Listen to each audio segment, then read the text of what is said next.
Meus amados, vamos abrir nossas Bíblias no livro de Isaías, capítulo 6, versículo 1. Hoje vamos estudar o capítulo 6 do livro de Isaías. Estão preparados? Então, por favor, preparem-se, tomem um café, se necessário você acordar, para você não dormir durante a palavra, porque com certeza o Espírito Santo estará a usar os meus lábios, usar minha vida para se orientar esse rebanho que está me vendo aqui. Oremos, Pai que está nos céus. Abba, Pai.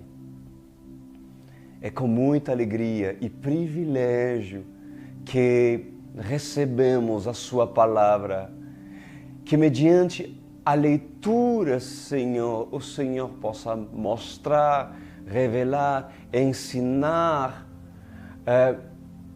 a Sua vontade, o que o Senhor espera de nós através de um homem cujo Senhor levantou na sua geração. Um homem que tinha lábios impuros, mas um homem que foi purificado com brasa pelo seu anjo. Isso nos faz refletir, Senhor, que quando o Senhor escolhe uma pessoa, por mais impura que seja, sua brasa é capaz de purificar, é capaz de santificar. Quem permite ser santificados. Em nome de Jesus. E todos dizem amém e amém. Falaremos justamente no capítulo 6 do livro de Isaías, dessa parte aonde o anjo do Senhor sobrevoou o trono do Senhor e em visão Isaías estava a assistir todo esse espetáculo sobrenatural quando o anjo colocou uma brasa sobre a boca do profeta que ainda não tinha começado a exercer seu chamado, né? Vamos falar sobre essa linda experiência que Isaías viu. Mas antes, estarei a falar também sobre quem é Isaías. Por que Deus teria escolhido um homem desse? As suas raízes, né? Sabemos que Davi era filho de Jessé.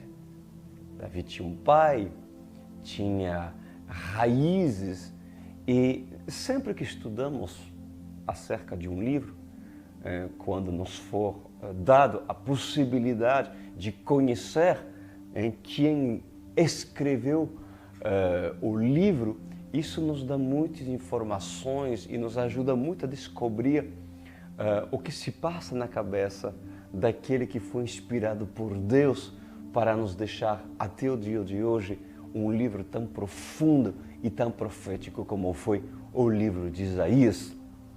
Então, vamos lá, Isaías capítulo 6, versículo 1.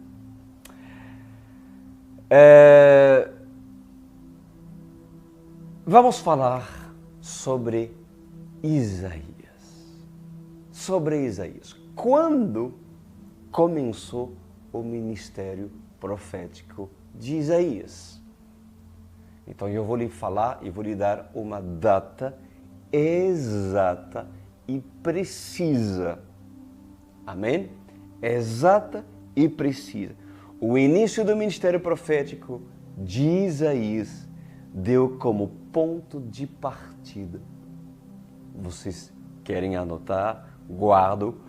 No ano 804 a.C., quando se iniciou, quando Isaías teve o seu chamado, teve a revelação daquilo que Deus queria para a sua vida e o propósito pelo qual Isaías foi levantado e escolhido por Deus. 804 a.C., data precisa. quem era Isaías? Quem era seu pai? Isaías, filho de Amós. Isso mesmo, Amós. Nós não devemos confundir Amós, o profeta, porque havia um profeta chamado Amós. O pai de Isaías não era profeta, era um vaqueiro. Isso mesmo, um vaqueiro. E Isaías nasceu nas montanhas de Gileade, ao redor, na região das montanhas de Gileade. Gileade conhecido, por sua medicina. Gileade, que conheceu tantas guerras, era um lugar onde essa região conheceu tantas guerras e teve tantos soldados a curar, e de lá saiu ervas medicinais, Deus capacitando pessoas a criar misturas de ervas, homeopatia, para se curar enfermidade, sarar enfermidades. Então, Gileade era justamente o lugar onde Isaías nasceu. Isaías, depois de assumir o seu chamado, com o tempo ele teve os seus manuscritos. Foi aquele que escreveu todo o seu livro, os seus livros, os deixados, registrados, colocados em folha de papel. Então, o que aconteceu para termos hoje o livro de Isaías? Eis a pergunta.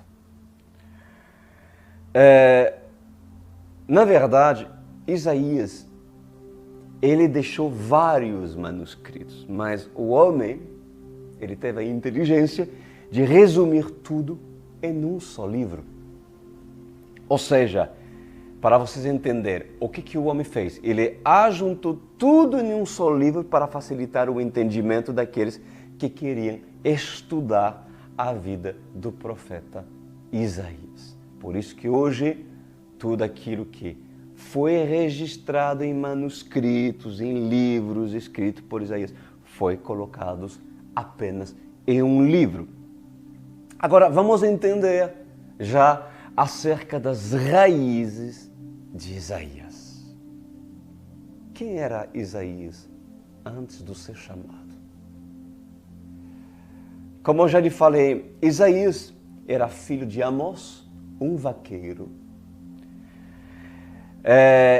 Aquele que cuidava de ovelhas, aquele que trazia de Gileade remédio para curar enfermos, aquele que sabia da medicina e tirava leite de cabra e também de camelos. Isaías assim aprendeu do seu pai, daquilo que vivia como dentro do ambiente de pastor, de vaqueiro, É aquele que buscava sal no deserto e o dava para seu gado para comer com palha seca. Mas o que vocês têm que entender nessa noite, meus queridos, é que todo profeta sabe lidar com ovelhas. Por quê? Porque um profeta, quando vê um cabrito, ou seja, um bode, que não é ovelha, solto no pasto, ele não somente corre atrás do cabrito, mas ele paralisa o cabrito e, se necessário, ele bate no cabrito ou coloca sobre os seus joelhos para pressioná-lo. E o profeta aproveita que o cabrito está paralisado e assim enche seu tacho para fazer um belo cozimento. Porque um profeta que é profeta não permite que um bode venha se influenciar ou desviar o seu rebanho. Isaías era verdadeiramente um profeta. Aquilo que essa geração não consegue identificar, porque pelo fato de ter tantos falsos profetas, muitos não conseguem fazer a diferença quando vem e aparece um Eliseu, quando aparece um João Batista, quando aparece um Elias, quando aparece um Isaías nessa geração.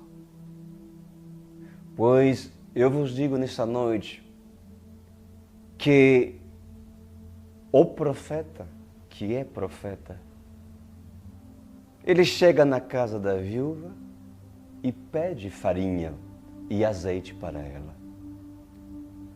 E se essa se recusa a dar, ele disse: dê-a-me. E ela chora e fala: só temos isso para comer e morrer.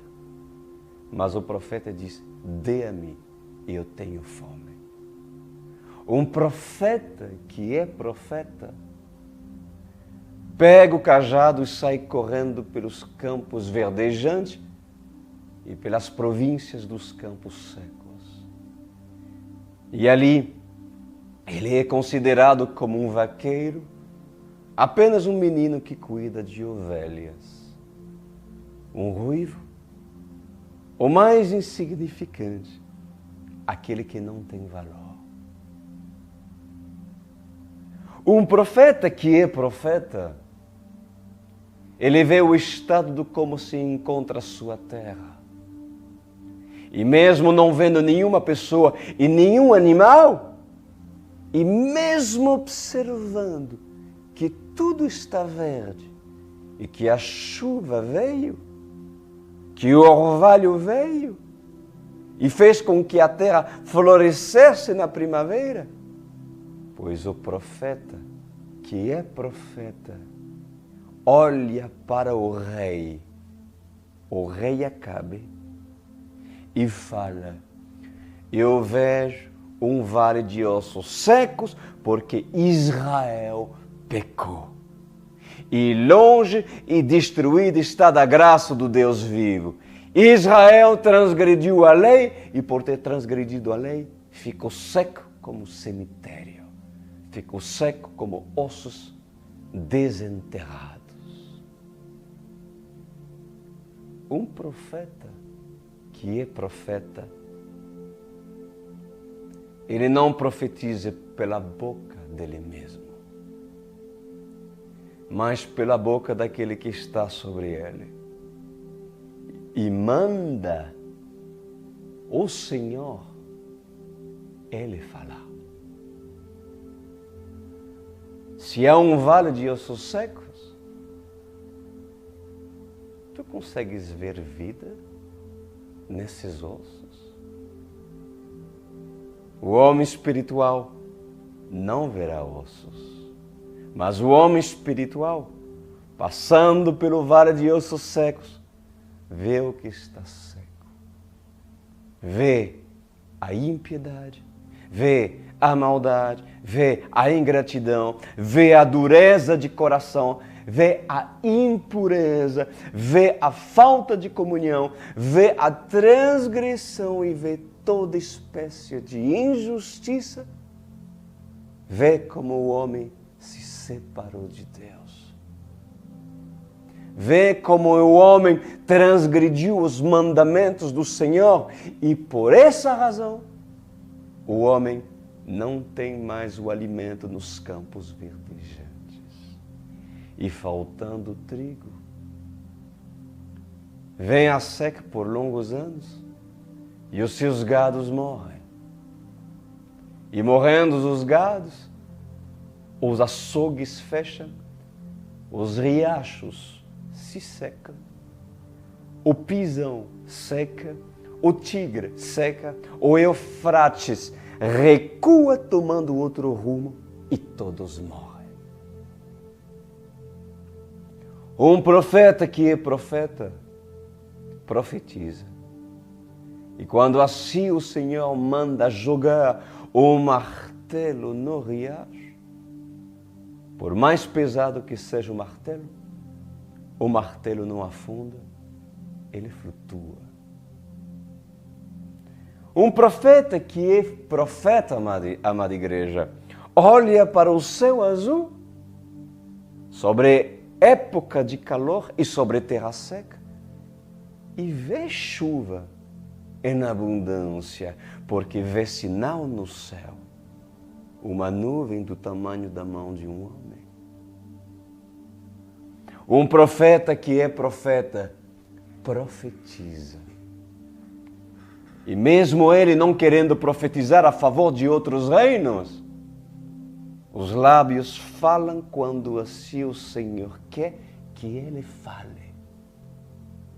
Da maneira que o Senhor quer que ele fale e produz as palavras que o Senhor quer que ele produza para o bom entendimento de uma frase completa. Um profeta que é profeta, profetiza. E fogo do céu cai. E ali confunde todos os falsos profetas e adivinhos de Faraó, porque a serpente de um profeta de verdade engole todas as serpentes dos falsos profetas.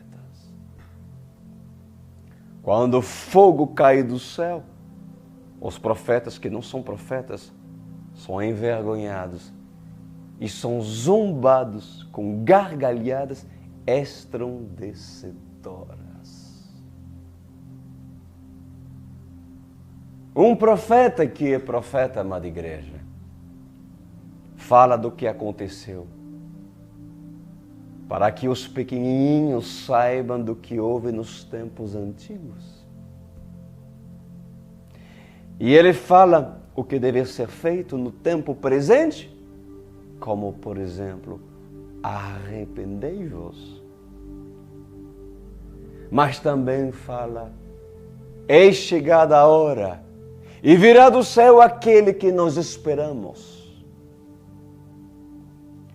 Um profeta que é profeta, ele trabalha no passado, trabalha no presente e também trabalha no futuro.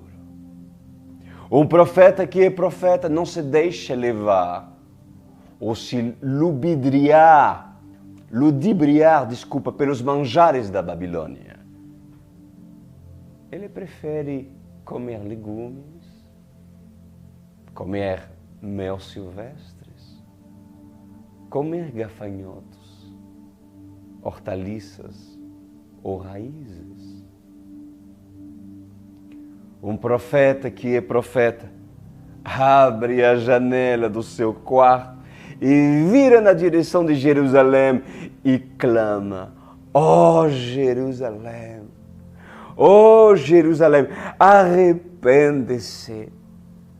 Por quanto tempo eu tento ajuntar os meus filhos em ti, Jerusalém, para vir congregar a mim e se arrepender dos seus maus costumes, assim como faz uma galinha juntando os pintinhos debaixo das suas asas.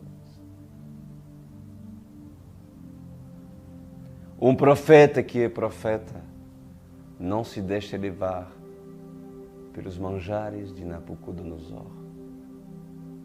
Um profeta que é profeta, ele clama pela boca do Senhor e ele diz a Herodes, arrependei-vos, porque o reino do céu está próximo, porque tu tens adulterado, tu tens pecado e tens possuído a mulher que não é sua, mas sim a mulher do teu irmão. Isso é profeta. Eu estou falando tudo isso que o Senhor colocou no meu espírito a falar para que você entenda quem é um profeta. Como reconhecer um profeta? Pois Isaías era um profeta. Um profeta que é profeta, ele não tem medo da sua cabeça ser entregue numa bandeja por causa de uma festa de aniversário. João Batista. Um profeta que é profeta, mesmo estando na boca ou no ventre, nas entranhas de um grande peixe, ele é escolhido e é lançado para fora para profetizar. Quando assim ele é chamado a profetizar, porque não é do jeito dele. Mesmo que ele quer pegar o barco e fugir para Maringá, ou para a Síria, ou para Damasco. Um profeta que é profeta fica em Jerusalém até assim Deus mandar levantar o acampamento e atravessar o Rio Jordão, porque é hora de conquistar Jericó. Um profeta que é profeta olha para a terra seca e por cima das montanhas ele vê um vale verdejante e volta ao seu mentor e disse: nós vimos cachos de uvas que homens precisavam serem 4 para carregarem. Vimos frutas que não tinha como um homem sozinho levar. Essa terra tem leite e também essa terra tem mel. Um profeta que é profeta se ajuntam em 2 e Josué e Caleb se levantam dizendo: nós podemos vencer. Eles são gigantes, mas podemos derrotá-los. Um profeta que é profeta fala em Roma, fala em Damasco, fala nas vinhas de Jerusalém, mas também fala na Rota da Seda.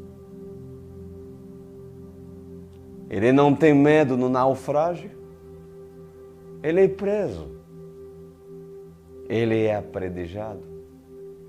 Ele é espancado, mas continua anunciando a profecia e ainda escreve cartas às igrejas. Um profeta que é profeta é crucificado. Ele é morto, mas é ressuscitado.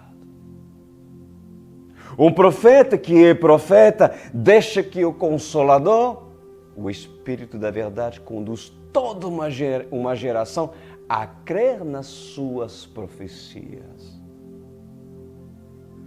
Um profeta que é profeta, ele promete e diz: eu voltarei. Eu irei ao Pai, mas voltarei. E quando voltar, colocarei o meu pé nos montes das oliveiras. E um profeta que é profeta, igreja amada, fala que volta, então assim ele cumpre com sua palavra, porque assim diz o Senhor: eu voltarei e colocarei os meus pés sobre os montes das oliveiras. Aleluia! Todos esses exemplos são exemplos de profetas que houve na palavra do Senhor. E profetas de hoje, para quem conseguiu pegar. Então, meus amados, Isaías, filho de Amós. Eis aí um profeta de verdade. Vamos ler no capítulo 1, no livro de Isaías, o chamado de Isaías. No ano em que o rei Uzias morreu, eu vi o Senhor assentado num trono alto e exaltado, e a aba de suas vestes enchia o templo. Acima dele estavam serafins. Cada um deles tinha 6 asas. Com 2 cobriam o rosto, com 2 cobriam os pés e com 2 voavam. Consegue imaginar essa visão de Isaías?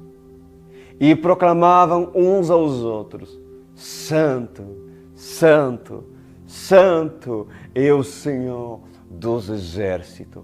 A terra inteira está cheia da sua glória. Aleluia. Glória a Deus. Isaías teve uma visão e foi a maneira no qual o Senhor decidiu se revelar a Isaías com uma experiência que pudesse impactá-lo. E o que Isaías viu ali foi estar frente ao trono do Senhor. Isaías foi colocado pelo próprio Espírito Santo frente ao trono do Senhor, em visão. Ele viu um serafim. Ele viu um serafim que tinha 6 asas. 2 cobriam o rosto, 2 cobriam os pés e 2 asas serviam para voar. E eu vou estar falando agora acerca de hierarquia celestial. Vocês sabem que nosso Deus é um Deus organizado. Tanto quando institui uma igreja na terra, a sua embaixada, a representação daquilo que está no céu, o Senhor escolhe um anjo de uma igreja, um mensageiro, um responsável. Lembra-se do livro de Apocalipse, que retrata ao anjo da igreja de Esmirna, ao anjo da igreja de Laodiceia. Eram pessoas, líderes, instituídos, capacitadas para se tratar. Então, o reino espiritual, tanto na terra, no ministério instituído, como também no céu, é extremamente organizado. E quando nós falamos sobre ordem, nós falamos também sobre hierarquia. Existe hierarquia de anjos que são usados para servir o Senhor. E nós vamos entender realmente com a luz da revelação do Espírito, há funções de alguns. Há funções de alguns nomes, cujos certamente você já tem ouvido, que são nomes da própria palavra do Senhor. Então, primeiro, na sua função, nós temos na hierarquia, no top da hierarquia dos anjos, estão os querubins. Os querubins. Logo depois nós temos os serafins. Logo depois nós temos os arcanjos. Nós vamos estudar um pouco depois, onde falarei que são anjos destinados a defender, anjos guerreiros, mas também são mensageiros. E depois nós temos vários tipos de anjos, diversidade de anjos. Por exemplo, dentro desse ministério nós temos, já falei, pessoas que têm visão aberta. É tão bonito ver, de poder ver a diversidade de seres espirituais. Quando o Senhor nos dá a graça de poder ver, nem todos têm visão espiritual, gente, nem todos, mas quem tem o dom de receber, de poder ver os anjos, ver a sua função, ver como o mundo espiritual se move no reino espiritual, é algo impressionante. Impressionante. A forma que eles guerreiam, a intensidade da guerra espiritual, quando se trava uma guerra por causa de um escolhido. De um escolhido que pode ainda não estar firme na fé. Mas por causa dessa vida, pois há livramento, o Senhor dá, pela sua misericórdia, manda os seus anjos, arcanjos, a batalhar para que essa vida não seja cefada pelo próprio Satanás. Então, o reino espiritual é muito real. Então, Isaías ali, ele viu serafins voando em cima do trono de Deus. Agora, você poderia se perguntar, por que asas? Por que asas? E aquilo que eu estarei falando agora veio no meu espírito, pelo Espírito Santo, a lhe ensinar. Amém? Por que os anjos teriam asas? Eis uma pergunta. Algo comum. Os serafins têm com os pássaros. O que eles têm em comum? As suas asas. E ambos têm asas. Assim, meus amados, como com as andorinhas e também com os beija-flores. A beijar a flor. Você já viu um beija-flor a beijar a flor com suas asas, a velocidade? Já viram isso? Pois anota. O anjo foi criado para movimento de uma contínua e repetida adoração. Eu vou repetir. Os anjos, os querubins, os serafins, os anjos que adoram o Senhor foram criados para movimento de uma contínua e repetida adoração. Por isso que o Senhor o criou com asas.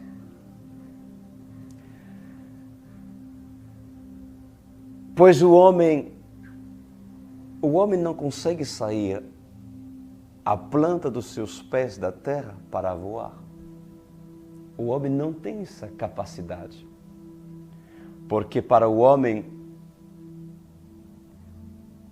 ele não foi criado com asas, né, gente?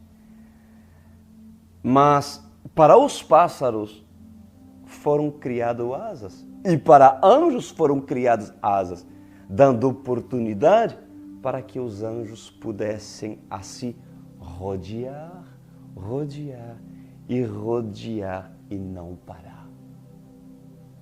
Uma capacidade que o homem não tem. Mas Deus criou o anjo, os anjos com asas. Nem todos têm asas, tá? Nem todos os anjos têm asas. Mas os querubins e os serafins têm asas, porque continuamente adoram o Senhor. Rodeiam, rodeiam, rodeiam e dizem: Santo, Santo, Santo é o Senhor dos exércitos. Santo, Santo, Santo é o Senhor dos exércitos. Que tremendo. Já observaste um beija-flor? Conseguiste já observar um beija-flor? Hein, Paola? A nossa vinhateira. Já observaste um beija-flor? Observaste como continuamente bate as suas asas sem se cansar? Pois o serviço dos serafins foi exatamente bater as suas asas e de um lugar para o outro não se cansar e não deixar ser abalado no momento da sua adoração. Assim foi concebido o serafim. Por isso que os serafins e os querubins constituem uma ordem de seres celestial e tem como função o quê? A vigilância e a adoração.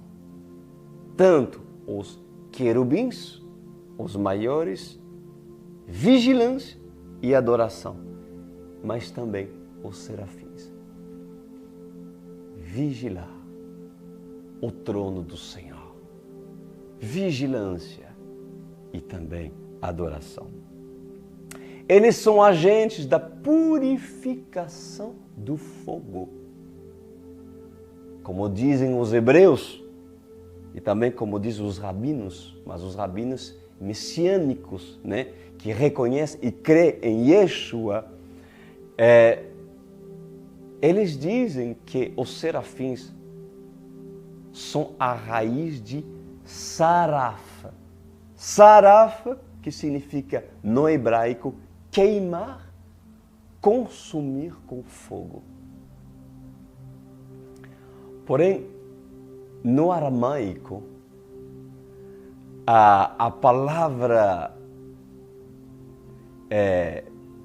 serafim significa difundir, entregar, espalhar o fogo com suas asas. Olha isso, como isso é profundo. Tenta imaginar comigo. Procura agora imaginar comigo. Assim como tem uma fogueira. Imagina uma fogueira no chão, aonde os gravetos estão a queimar a brasa. E vem um vento soprando sobre os gravetos e sai partículas de fogo junto aos gravetos. Pois assim é também a função dos serafins. Espalhar o fogo, um fogo que não queima o homem, um fogo que purifica,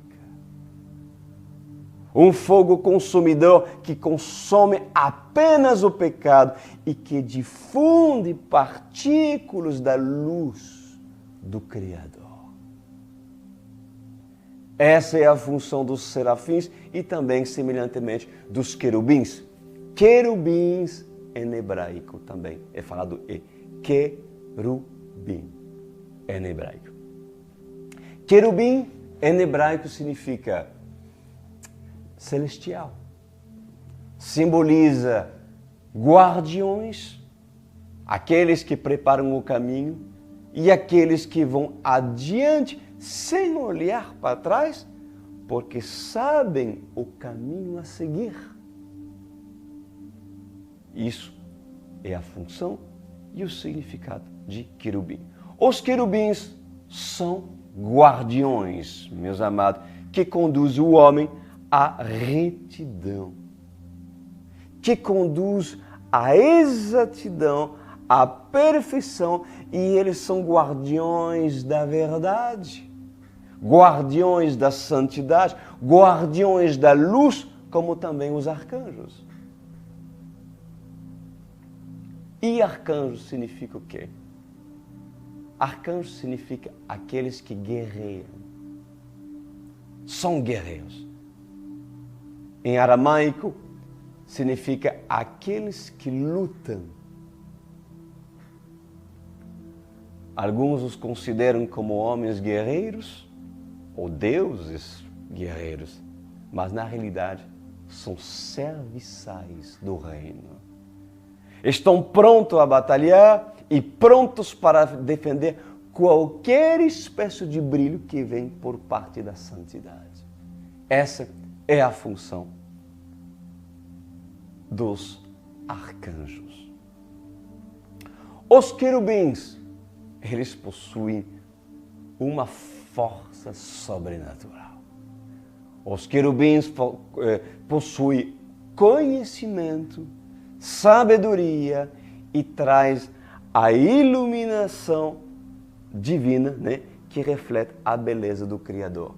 Eles espalham a iluminação, vamos falar assim para seu entendimento, a iluminação divina e a espalha.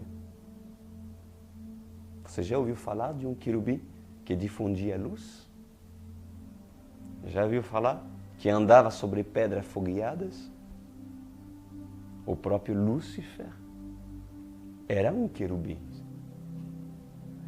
Pois as pedras fogueadas são partículas da santidade do Senhor. Assim é relatado no livro de Ezequiel.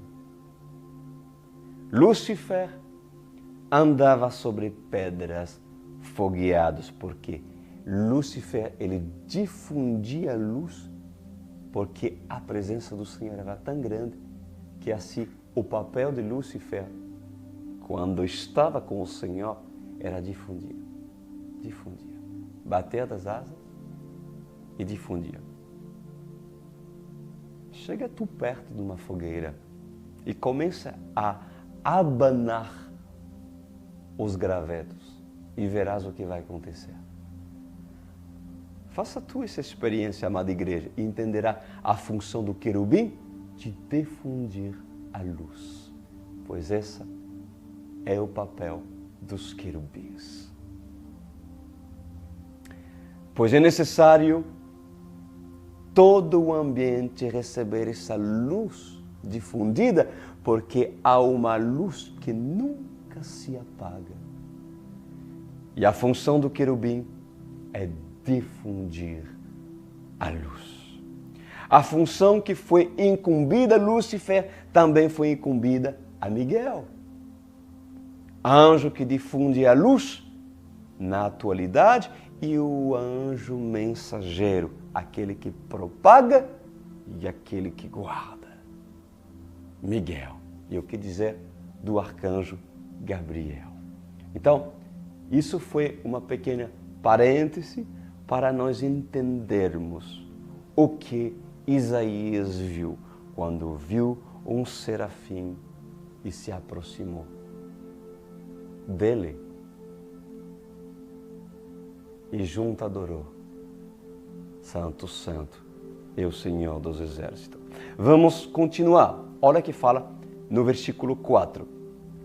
Ao som das suas vozes, os batentes das portas tremeram, e o templo ficou cheio de fumaça.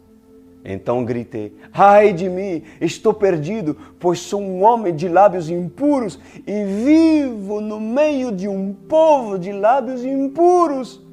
Os meus olhos viram o Rei, o Senhor dos Exércitos. Que tremendo! Isaías viu o Rei, o Senhor dos Exércitos. Isaías viu Yeshua. Ele viu a graça, ele viu Jesus. Que experiência tremenda. Versículo 6. Logo, um dos serafins voou até mim, trazendo uma brasa viva que havia tirado do altar com uma tenaz. Com ela tocou a minha boca e disse: veja, isto tocou seus lábios, por isso a sua culpa será removida e o seu pecado será perdoado. Aleluia.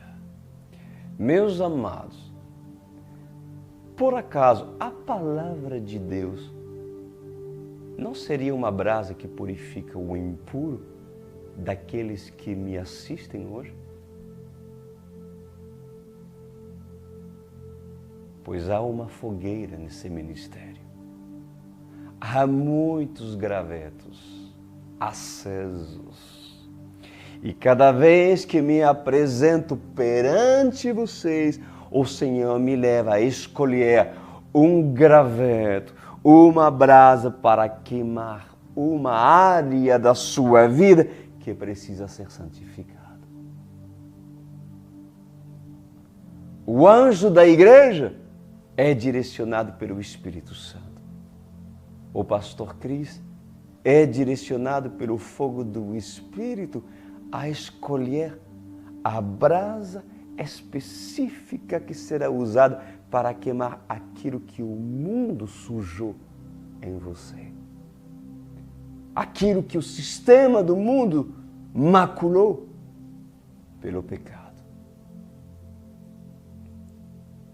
E quando você vê o anjo da igreja a ser direcionado pelo Espírito Santo a tomar a sua tenaz, a sua pinça para pegar o graveto ou pegar a brasa, por que alguns ainda fogem da brasa?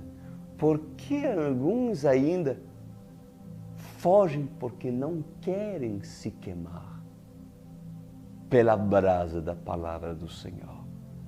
Quando tens oportunidade, que ela lhe queime. Pois o profeta que é profeta sempre levará brasas específicas e direcionado para queimar e consumir o pecado dos que querem se santificar. Cadê os Isaías? Cadê os Isaías que dizem, Senhor, eis-me aqui? E quando um anjo da igreja, não um serafim, não necessariamente um serafim, mas quando um anjo da igreja vem para queimar uma área que precisa ser queimada, por que não diz, eis-me aqui? E por que não deixa o Espírito Santo queimar a área que precisa ser queimada? Aonde estão os eleitos que procuram e aceitam essas brasas? No versículo 8 diz, Isaías diz, então ouvi a voz do Senhor conclamando, quem enviarei? Quem irá por nós?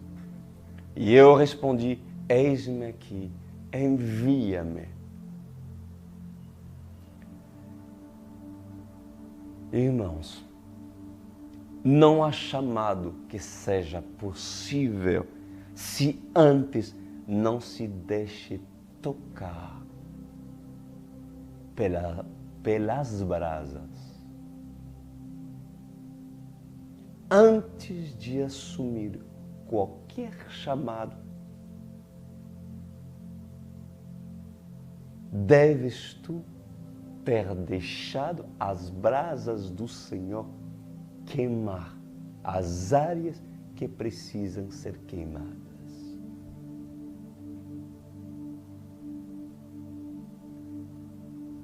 Antes de assumir um chamado e de ter a convicção do seu chamado, quantas vezes o anjo te tocou com suas brasas para te queimar?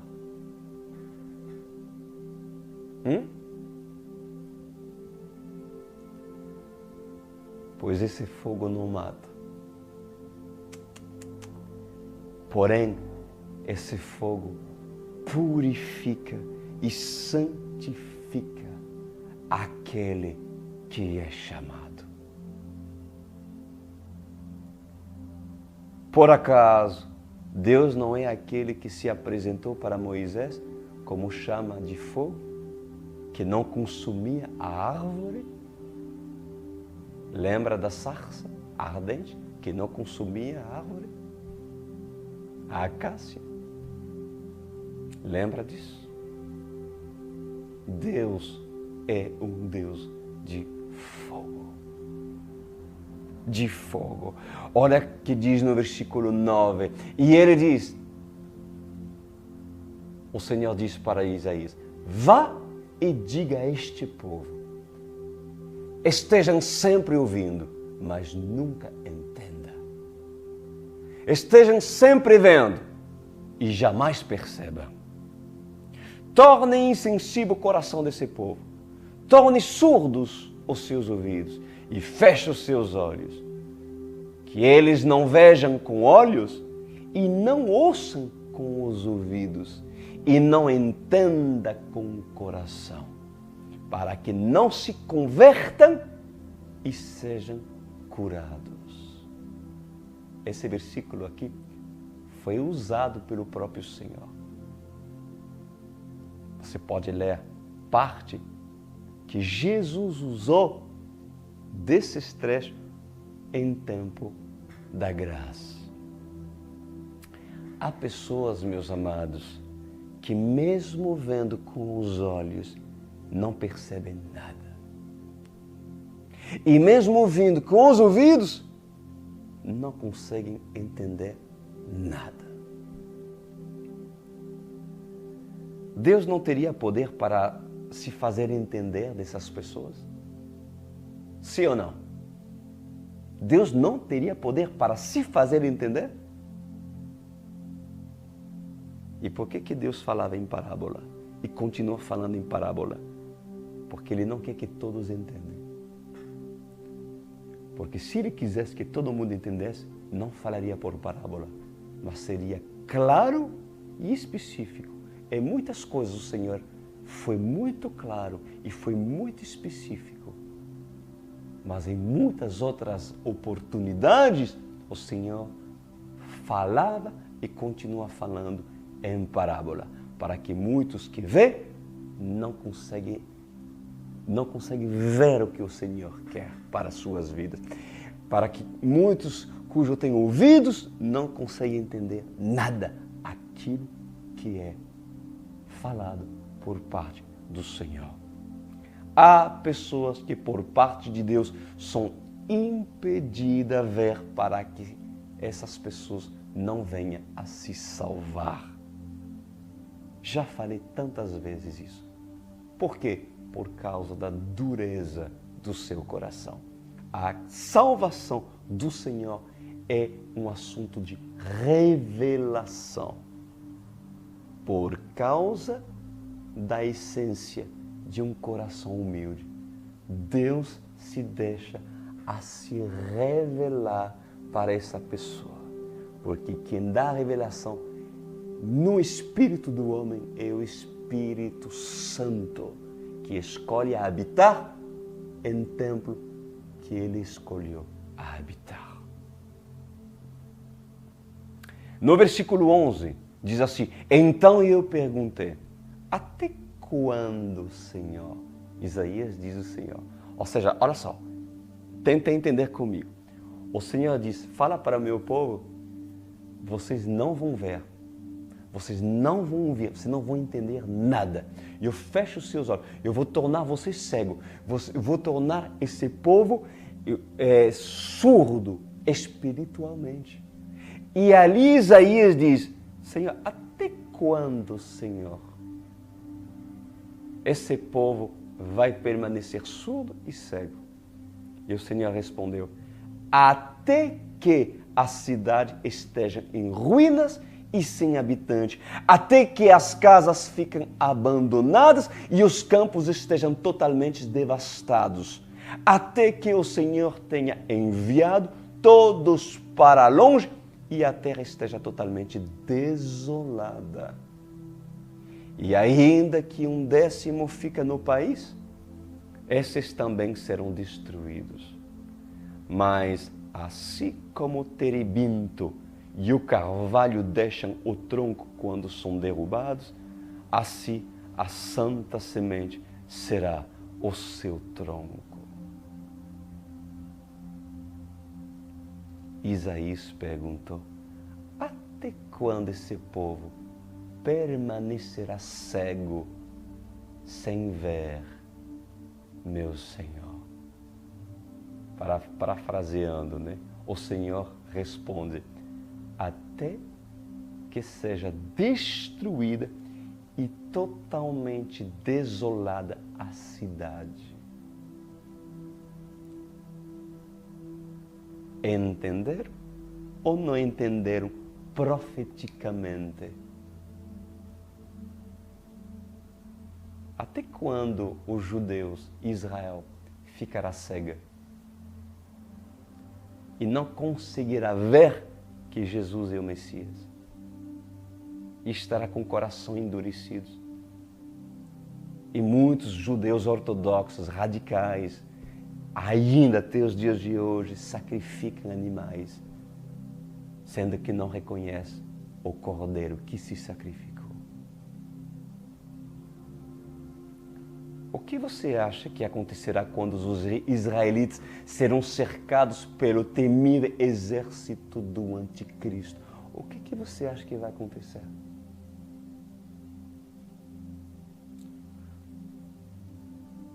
Quando o Senhor permitirá devolver a vista dos judeus cegos espiritualmente? Quando isso acontecerá?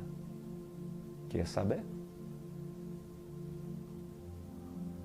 Quando todo olho verá o Messias. Pois, no linguagem de hoje, a ficha vai cair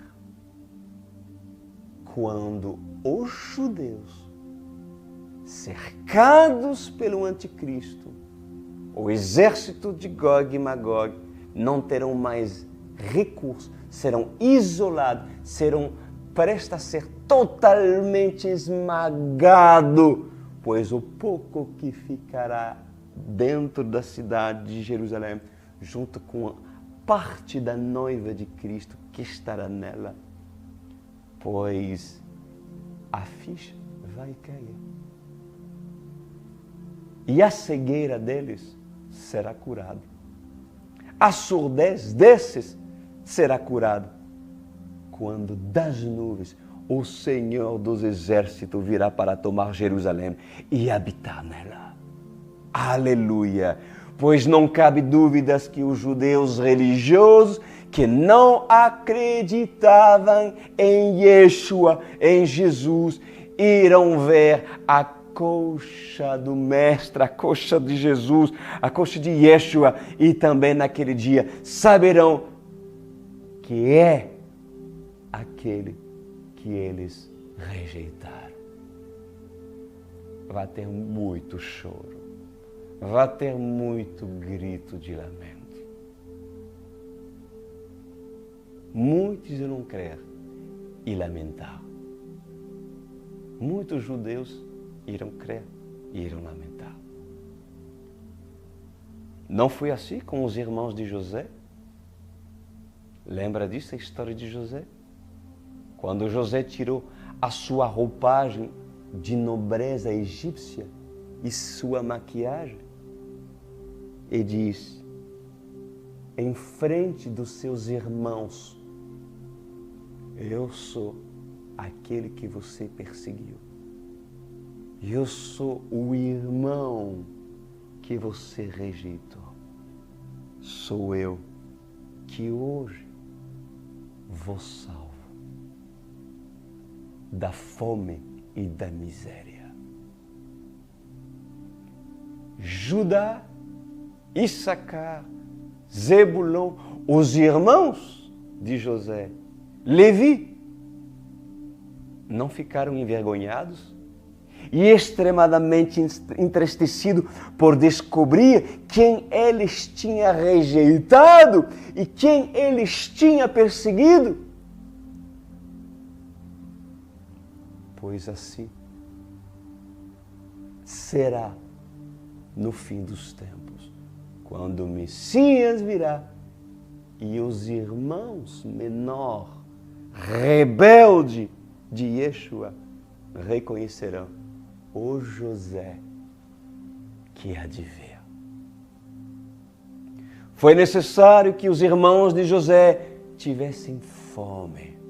Foi necessário que o Senhor tirasse tudo deles para que clamassem ajuda para aqueles que ainda não tinham a revelação, que era a sua salvação. José, em breve, se revelará. Tirará o seu chapéu, se levantará do seu trono e virá para salvar os seus irmãos e revelar sua verdadeira identidade. Eu sou José, aquele que nós lançamos cova, no buraco, aquele que nós batimos, até sangue saiu do nosso irmão que rejeitamos, aquele que nós vendimos. Pois quando isso acontecer, esses verão a verdadeira identidade de Yeshua. Os judeus se envergonharão. José em breve se revelará. José, no final dos tempos, tirará sua máscara para socorrer os seus irmãos rebeldes e dar-lhes oportunidade para se salvarem.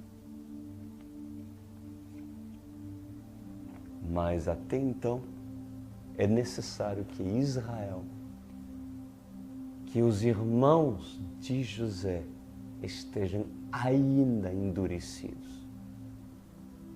Mas chegará um momento em que a glória de Israel, que diz: eu sou rico, eu sou potência militar, eu sou potência econômica. Os ricos dos Estados Unidos somos nós, os judeus, que temos. Pois tudo isso será retirado de Israel. E quando Israel se encontrará nua e entenderá sua pobreza, não lhe restará outro meio do que ir se humilhar e clamar para José. E José resgatará os seus irmãos, que chorarão e dirão: perdoa-nos pelo que temos feito contigo, José. Nós não sabíamos o que de verdade estávamos fazendo. Não é aquilo que Jesus diz na cruz do Calvário: perdoa, porque os meus irmãos rebeldes de Jerusalém não sabem o que estão fazendo. Pai amado, lhe agradeço por essa tão linda palavra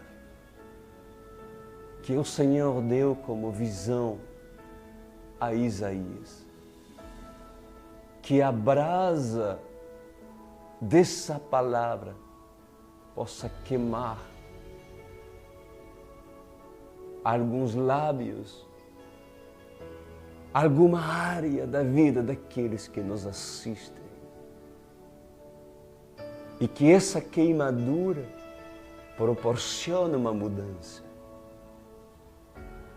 Que permanecem aqueles que aceitam a brasa, que permanecem nesse ministério e que entrem nesse ministério aqueles que querem se purificar por meio desses gravetos cujo Senhor me deu para poder tratar e santificar um povo que quer ser escolhido, assim como foi Isaías. Pois o Senhor, lhe agradecemos por tudo, porque há um povo santo que certamente aceitará a brasa. Em nome de Jesus. Amém e amém.